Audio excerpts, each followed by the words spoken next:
내 카메라 찍고 있지.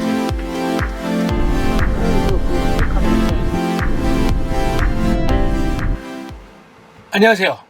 우회차 여행 작가입니다. 지금 뉴질랜드 여행 중인데 벌써 한 20일 좀 지났어요. 그래서 20일을 지나다 보니까 제가 뉴질랜드의 여행 운전에 관한 몇 가지를 좀 알려드리려고 합니다. 일단 뉴질랜드는 보시다시피 오른쪽에 핸들이 있어요. 차는 왼쪽 사선을 가요. 이건 뭐 누구나 다 아는 겁니다. 그래서 좀 헷갈릴 수 있는데 중요한 거는 내 몸이 내가 중앙선을 끼고 가고 있다는 걸 잊으면 안 돼요. 이게 처음에 출발은 왼쪽에서 하는데 운전하다 보면 나도 모르게 오른쪽 갈 때가 있어요. 그러니까 항상 중앙선은 내가 어깨로 맞물리고 있다. 운전석이 오른쪽에 있는 건 아마 다 아실 거예요. 그런데 운전 직진하는 건 큰 문제가 안 돼요. 어떤 때 또 헷갈리냐면 좌회전이랑 우회전할 때. 제일 큰 문제는 우회전할 때. 자, 우리 한국에서 우회전할 때 어떻게 해요? 좌측 먼저 보고 우측 보고 우회전하죠. 당연히. 왜? 저쪽에 차가 오는 걸 봐야 되니까. 근데 여기는 반대입니다. 반대니까 우회전할 때 우측에서 오는 차를 봐야 돼요.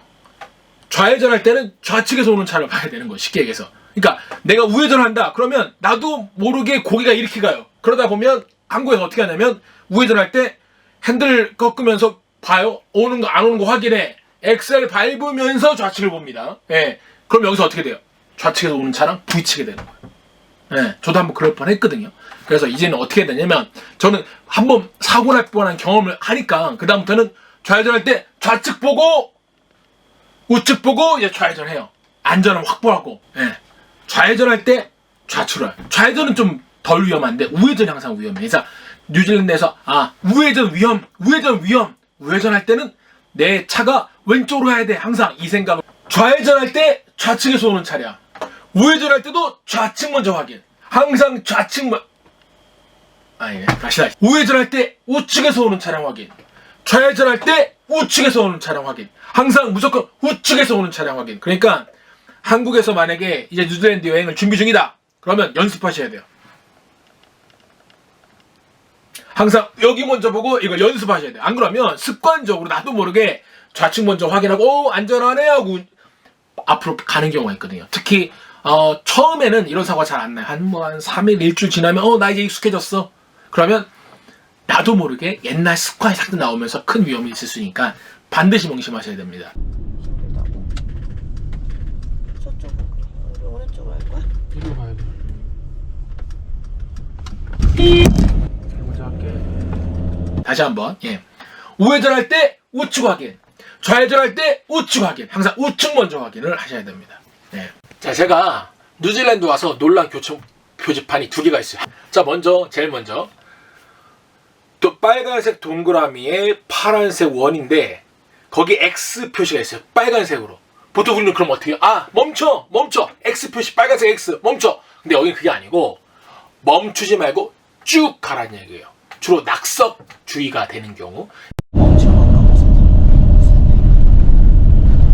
앞으로 800m는 멈추지 말고 가세요거든. 멈추지 말고 가세요. 네.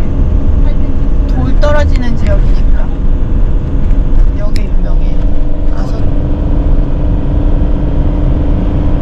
나도 달리고 싶어?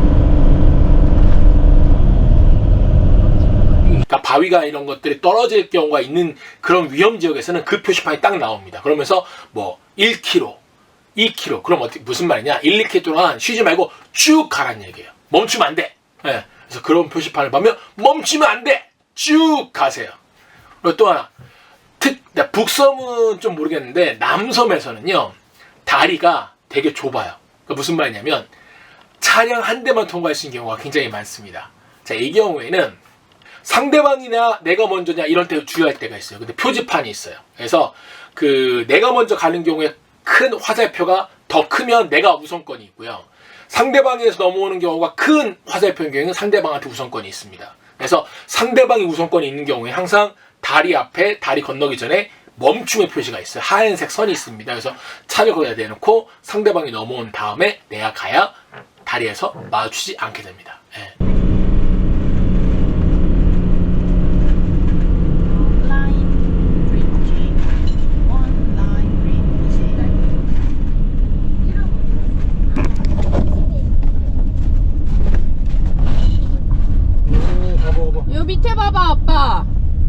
왼쪽. 나 오른쪽밖에 안 보여. 오른쪽도 마찬가지로 높아. 작다. 저기 잠깐 서볼까? 서보 보게? 아니 여기 서는 여기 서면 되겠다. 네. 48m에 가졌어.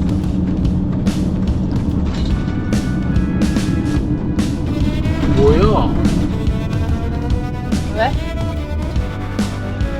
길은 좁은데 신호등 없어. 신호등은 없고. 이거 원웨이인데 중간에 약간 차가 빠져줄 때가 있네. 강물이 마른 거야. 여기 엄청 내가 현대적인 다리라 그랬잖아. 길고. 중간에 빠질 수가 있네. 패싱 베이라고 하는구나 이거. 베이. 저기 또 하나 있다.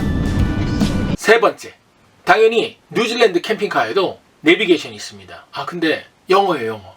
뭐 영어 울렁증 있으신 분은 좀 걱정일 수 있어요. 물론 이제 그림 보고 가면 되지만 미리 이제 그 이쪽에서 알려주는 경우를 인지하지 못할 수가 있어요. 그래서 저는 어떤 걸 썼냐면, 왜 한국에서도 그 핸드폰으로 내비게이션 많이 쓰잖아요. 여기서도 마찬가지 가능합니다. 그래서 카플레이어 있으면 더 좋고요. 그런 게 없다고 해도 핸드폰을 거치를 해놓고 구글 맵을 띄우면 내가 원하는 곳 찾아갈 때 주소 입력하면 내비게이션이 당연히 작동을 하고요. 더 중요한 거, 한국말로 설명해줘요. 한국말로. 한국에서 운전하는 것처럼 너무 편하기 때문에 외국에서 운전한다는 생각이 전혀 없어요. 그래서 구글 맵. 다만 저는 이제 제 핸드폰은 아이폰이고요. 제 아내는 안드로이드 폰이에요.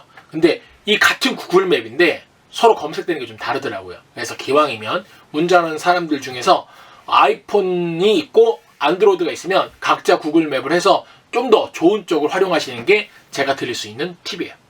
자, 뉴질랜드 운전하는 거 지금처럼 이 세 가지만 집중하시면 큰 문제 없이 여행하실 수 있을 겁니다.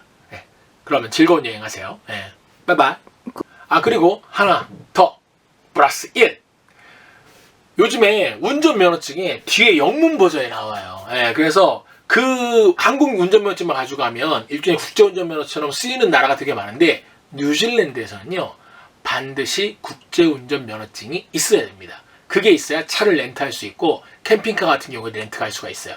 그래서 수고스러워도 반드시 한국에서 국제운전면허증을 발급받아 오셔야 됩니다. 그러면 여러분들 뉴질랜드에서 즐거운 여행하세요. 이 세 가지 꼭 잊지 마시고요. 자, 그럼 바이바이.